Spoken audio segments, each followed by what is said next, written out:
All right, what's going on, U.S. history people? We have video number 15. This one is on President Andrew Jackson, known as the Age of Jackson, a very important time period in early U.S. history. And Mr. Lawrence is going to start off telling us why. So let's talk about the election of Andrew Jackson. So we know he is going to be president, but we need to understand how he gets to the office. So he's a popular American Army general during the War of 1812, specifically because of the Battle of New Orleans. He is the commander of American forces at this battle. It was a major upset. It was a major victory for the Americans, even though the battle took place after the war officially ended. But as a result of this battle, he really makes a name for himself and gains a lot of political popularity across the country. By 1824, he decides to run for president, but during this election, not one candidate received the majority of the necessary electoral college votes. So, Mr. Norris, where does the election go then? It goes to the House of Representatives, and each state will decide who they will vote for. So yeah, Jackson received most of the popular votes because he was a very popular guy at the time, but the House of Representatives decided to vote for John Quincy Adams, making him president. So this was known as the corrupt bargain. Corrupt bargain. That doesn't sound like a good bargain. So he eventually runs a second time and wins in 1828 and eventually reelected in 1832. So again, very popular guy among the American people. He is credited with developing what's considered the modern Democratic Party. So he was a Democrat, and his party's kind of lived on through. He was also receiving a lot of his support from what was referred to as the common man. So he was one of the first presidents that really tried to gain support from the working class Americans. At this time, they were referred to really as Western settlers and Southern farmers. So more of that agrarian and settler class of Americans.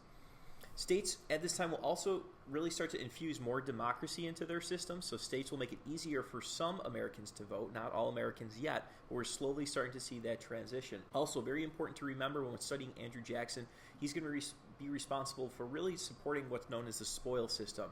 So when he comes into office, he'll actually fire nearly 2,000 government workers, and he'll replace those government workers with supporters. So good for the people who win elections, bad for the people who lose, but also this becomes critical for the American public because you start to get people in jobs or have responsibilities who really aren't trained or really understand what their roles are within government.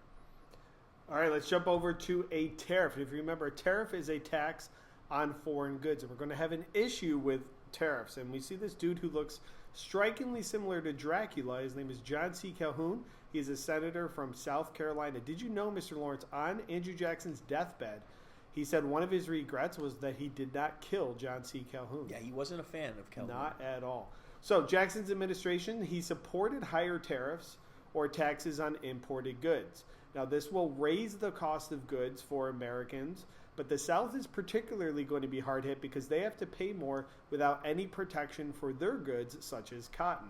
So Southerners were against the tariff. They felt it gave an unfair advantage to the Northern industry, which was protected by these tariffs.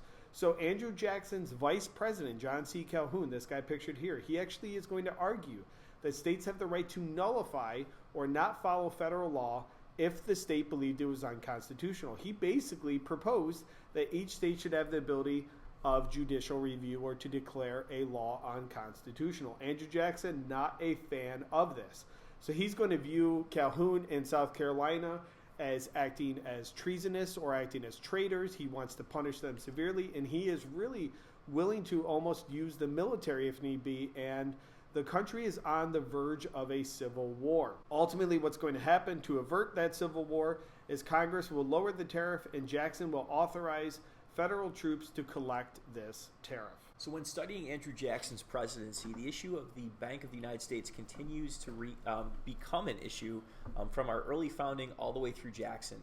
And one thing with Jackson, and members of Congress really wanted to expand the role of the Bank of the United States to help support the economy. They wanted a strong financial institution to really support the new, more modern market economy.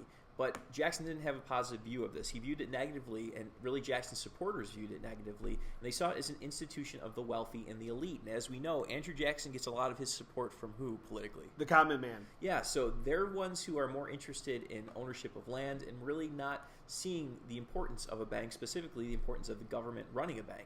Jackson viewed the bank as unconstitutional and eventually will veto this bill from Congress to recharter the bank. So he's sometime accused of killing the Bank of the United States. Jackson removed all federal funds from the bank, effectively making it irrelevant and not really allow it to do any business, and he gets rid of it. It dies, yeah. So this is a very famous cartoon from this time period. You can see Andrew Jackson. What's he dressed up as, Mr. Holmes? A king. As a king. And yeah, some of his critics saw him as tyrannical, specifically over the issue of the bank. And if you look closely, you can see he's standing on the Constitution of the United States of America. So according to this political cartoon, he is not acting very presidential. And as we'll see, there are some other issues very soon that he violates the Constitution. So let's talk about forced native migration and removal. We have a picture of Native American Chief John Ross.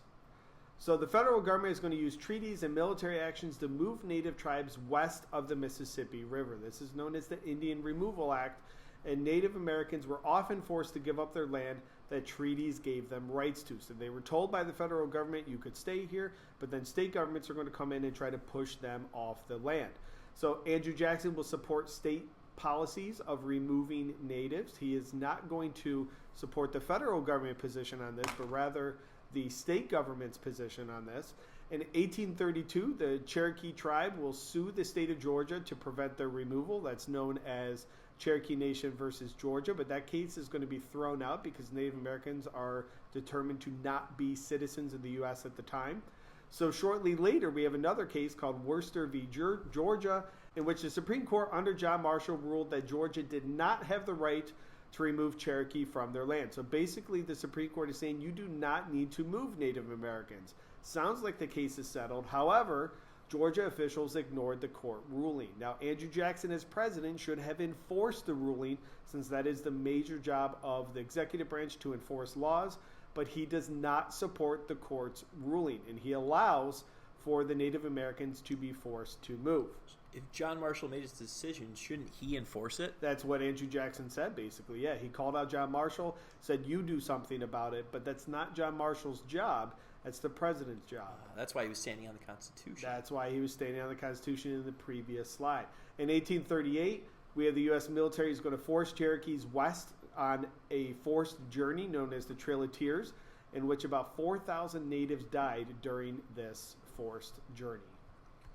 All right, so let's quickly recap the video for today.